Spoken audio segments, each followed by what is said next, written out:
Good morning, guys. Today is Saturday at first time akong utusan ng amo ko na mag-recycle. Usually, amo ko ang gumagawa nito kaya ako mangangapa pa ako ngayon kung paano gawin ito. First time kong gawin mag-recycle. So, try ko sa abot na aking makakaya na mabidyohan lahat at ipakita sa inyo kung paano gawin. Tara, samahan niyo ako. I-explore natin paano mag-recycle dito. So, ayan yung mga i-recycle natin, guys. Ayan yung mga papel at yung mga pinagbasyuhan ng mga fresh milk. Mga fresh milk. Ayan, nasa pink na plastic. Ayan naman yung mga plastic wrapper, mga ibang klaseng plastic. Tapos ito naman, mga matitigas na plastic, mga lagayan ng itlog, plastic bottle, water bottle, mga ganyan.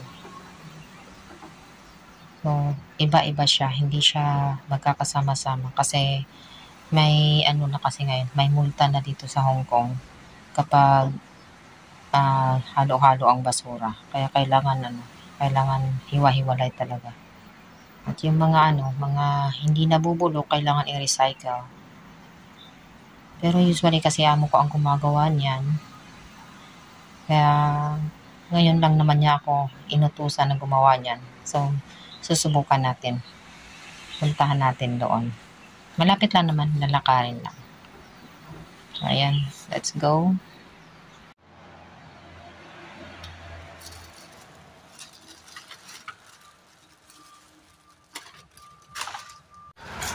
So, ayan guys. Lakarin natin. Malapit lang naman. Malapit lang. Tayo. Yung flat ng amo ko. Parang hospital lang ako. Ayan. Tahimik. Ito na siya. Bit-bit ko.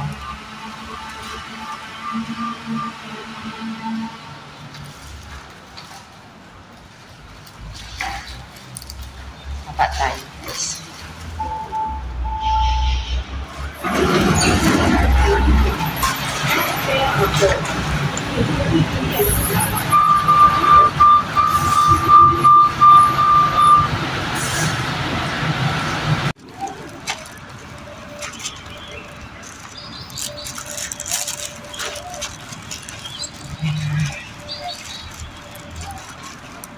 Tayo dumaan dyan sa taas. Pwede rin dito.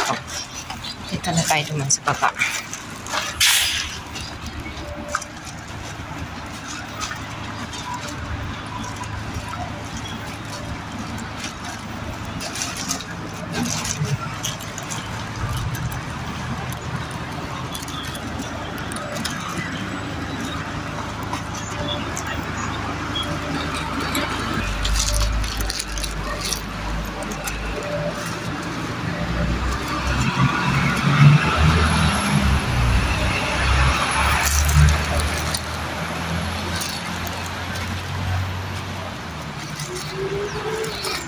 Hindi kasi araw-araw ang recycle dito, may schedule din. At ngayon, sakto, pag alis ng amo ko, nakita niya yung recycle na nandiyan dyan, kaya inutusan na niya ako. Kasi wala sila, umalis sila eh.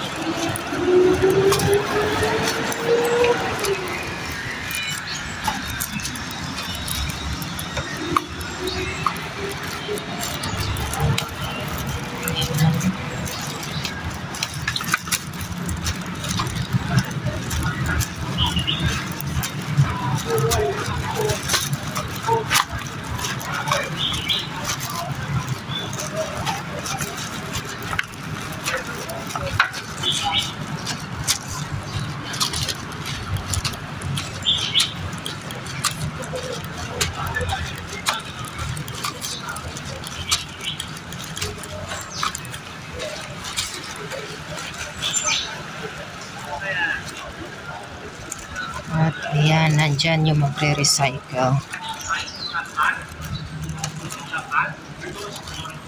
Tingnan natin kung paano gagawin.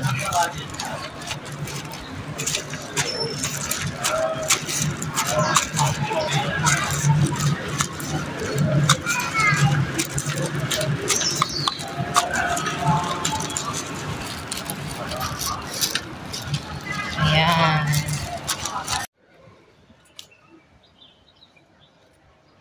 姐姐，呢個唔收，呢個裏邊銀色唔收嘅，有食啊。No, accept this one. 係啦，this I cannot accept. Oh, okay. This one, okay. this okay. Oh, okay.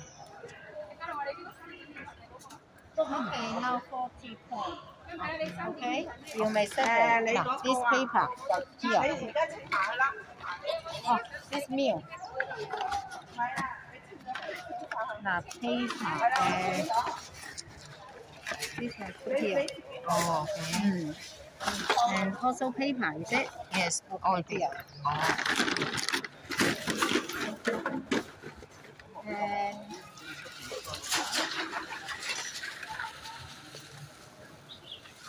Oh, better. 呢個係 plastic here. Oh, okay, other plastics. Here. Okay. Plastic. Okay.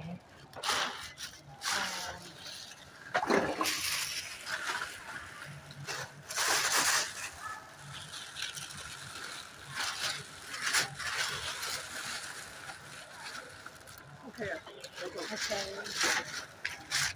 ，Okay. You need this one? Yes. Thank you. Okay.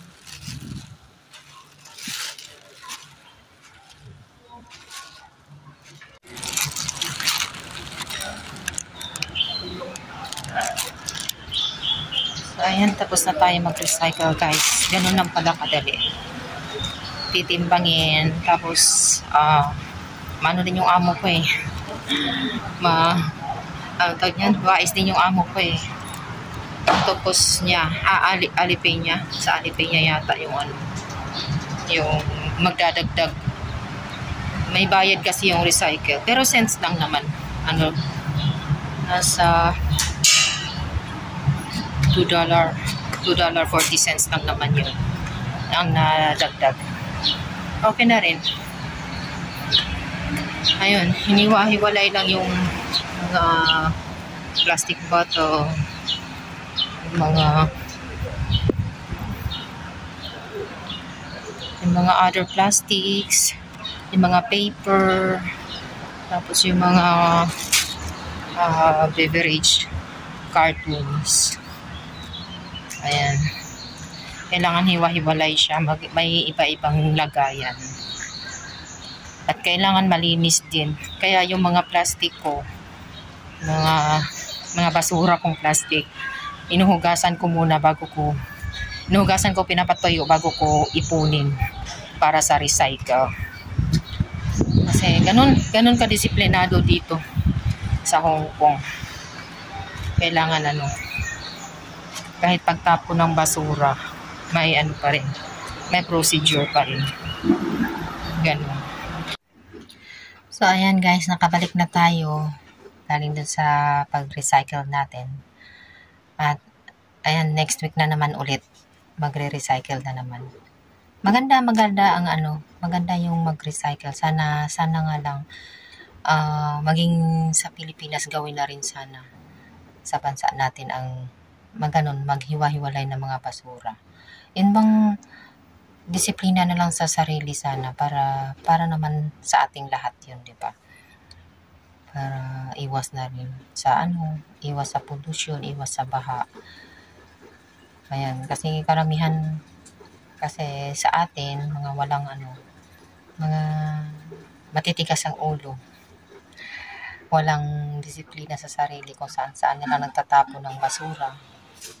Ayan, hindi po pwede sa ibang bansa, lalo sa Japan, sa Hong Kong, kagaya ng mga bansang yan, bawal magtapon ng basura na halo-halo. Kailangan nakasegregate siya para kasi magmumulta sila. Magkakaroon sila ng penalty kapag hindi sila sumunod sa rules Ngayon, at syempre, ang mga ang mga amo naman natin, takot yan sila magmulta.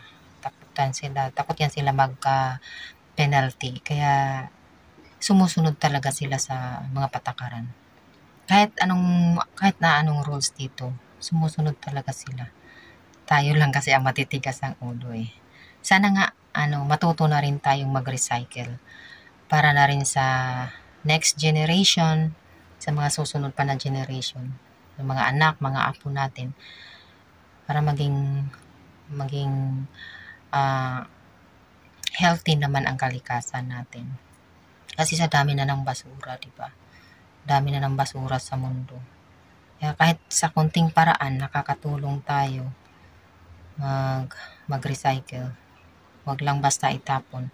Kaya ngayon, ang basurahan ko dito sa kusina, mga lang talaga, nabubulok. Yung mga pagkain, mga tirang pagkain, mga gulay, mga ganyan. Talagang nabubulok lang.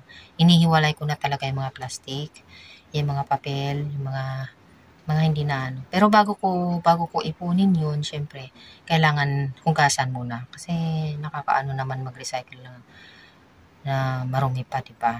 Lalo yung mga plastic na pinaglagyan ng mga karne, ganyan. Inuhugasan ko muna yan para naman hindi malagkit, hindi mabaho. Inuhugasan ko muna, pinapatuyo. Kahit yung mga pinagbasyuhan ng gatas, inuhugasan muna yun, ginugunting ko muna. Ginugunting ko muna siya, pina-flat ko muna siya para mahugasang maigi. Tapos matuyo, ayan, tsaka ko iniipon.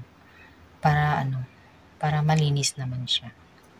So, ganun lang. Hanggang dito na lang ang video natin, guys. Maraming salamat at sana may natutunan tayong lahat sa video kong ito. Maraming salamat at please don't forget to like and subscribe. Joyce27 Vlogs. Bye!